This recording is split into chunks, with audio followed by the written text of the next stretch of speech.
Et nous en venons au grand formant de ce dimanche. Quel bilan de la Société nationale des substances précieuses en 2 années d'existence. Déjà, il faut savoir que la SONASP est née de la volonté du président du Faso de promouvoir une exploitation minière responsable et créatrice d'emplois. La structure est habilitée principalement à la commercialisation de l'or.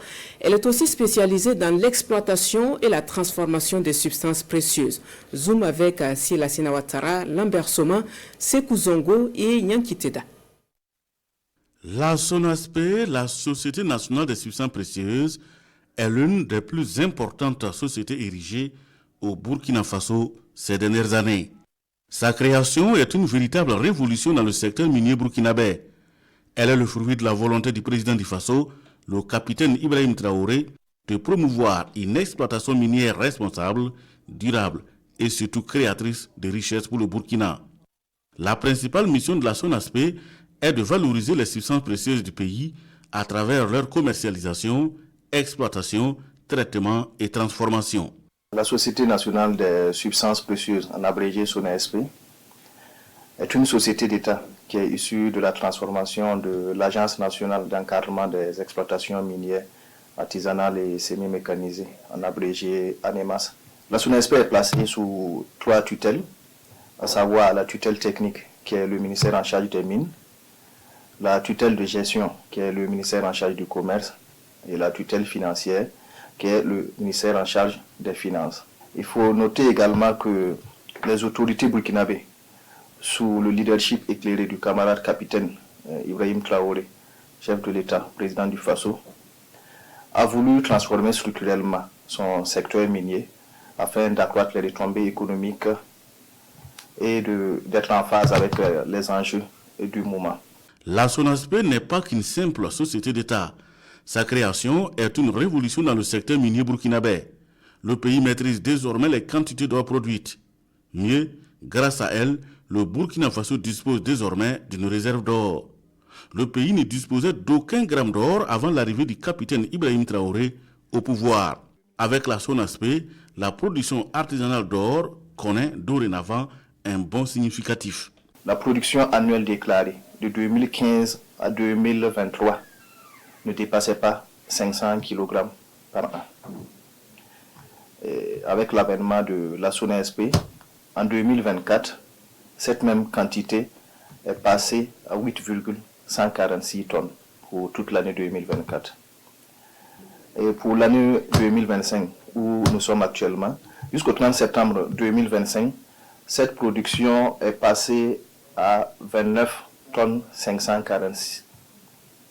Ce qui veut dire que d'ici la fin de l'année 2025, nous allons largement dépasser ce chiffre.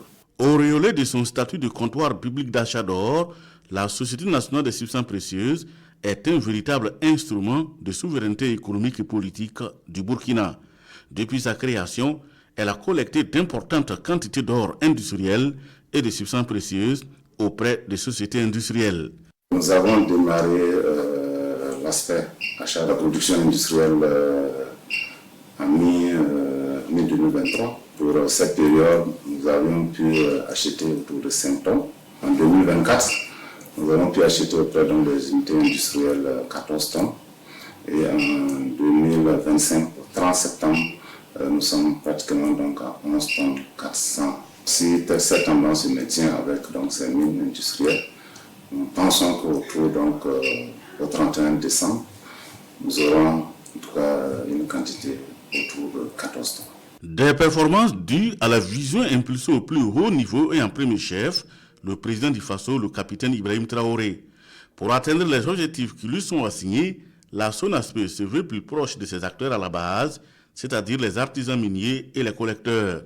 C'est ainsi que pour la seule année 2024, la SONASP a ouvert 2 guichets d'achat d'or, l'un à Bourg-de-Lasso et l'autre à Gawa, sans compter cette inauguration le 23 octobre dernier à Banfora. La direction de la SONASP entend consolider sa dynamique de rapprochement. L'année 2026 qui s'annonce sera non seulement une année de consolidation de nos acquis, mais également une année d'intensification de nos collectes d'or à travers l'ouverture de nouveaux guichets dans de nos villes. Le second aspect dans ce volet, c'est la création de centres de traitement. La création de centres de traitement, c'est de traitement de minerais ou bien des résidus miniers. Et pour cet aspect, nous avons déjà aménagé un centre dans le village de Pampuna, dans la région de Dioro. Au jour d'aujourd'hui, c'est l'acquisition des équipements pour rendre fonctionnel ce centre qui est attendu.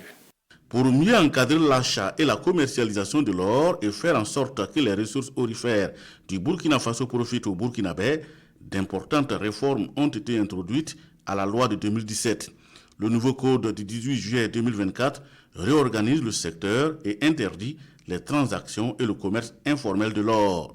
Avant la loi de 2024, 18 juillet, il existait une réglementation en la matière, à savoir la loi 028 du 18 mai 2017 qui organisait effectivement la commercialisation de l'or. Et dans cette loi, c'est vrai, on a imposé des agréments. Mais cet agrément donnait aux sociétés, aux comptoirs, disons aux personnes morales de manière générale et aux artisans miniers d'acheter, de vendre, de faire toutes sortes de transactions sur l'or, à l'intérieur comme à l'extérieur du pays. C'est pour dire que l'or, ils collectent l'or à l'intérieur du pays, ils peuvent vendre à n'importe qui, si je peux ainsi dire, et même exporter hors de Burkina Faso. Maintenant, avec la nouvelle réglementation, tous ceux qui ont des permis d'exportation industrielle, je veux parler des grandes mines, en termes simples, les grandes mines, cette licence leur donne déjà le droit de vendre leur or à l'intérieur du pays comme à l'extérieur du pays. Mais, même si à l'extérieur du pays, il y a une importation, c'est toujours réglementé sous la supervision de l'État à travers la SONASP. Pour ce qui concerne les titulaires de permis d'exploitation semi-mécanisée et les bénéficiaires d'autorisation d'exploitation artisanale de l'or, eux, ils peuvent effectivement commercialiser, mais c'est à l'intérieur du pays. Ils ne peuvent plus exporter. Et même à l'intérieur du pays, ils doivent vendre ça à la SONASP. Avec cette dynamique de la SONASP, l'or et les substances précieuses du Faso doivent d'abord briller pour le développement du Burkina Faso, conformément à la vision du chef de l'État, le capitaine Ibrahim Traoré. Avec son capital de 250 millions de francs CFA, entièrement détenu par l'État burkinabé, la SONASP nourrit de grandes ambitions. Elle prévoit construire des unités de production semi-mécanisées d'or sur les 7 sites dont elle dispose. Une dynamique de transformation structurelle du secteur minier burkinabé pour ainsi accroître les retombées économiques des substances précieuses au profit des populations burkinabées.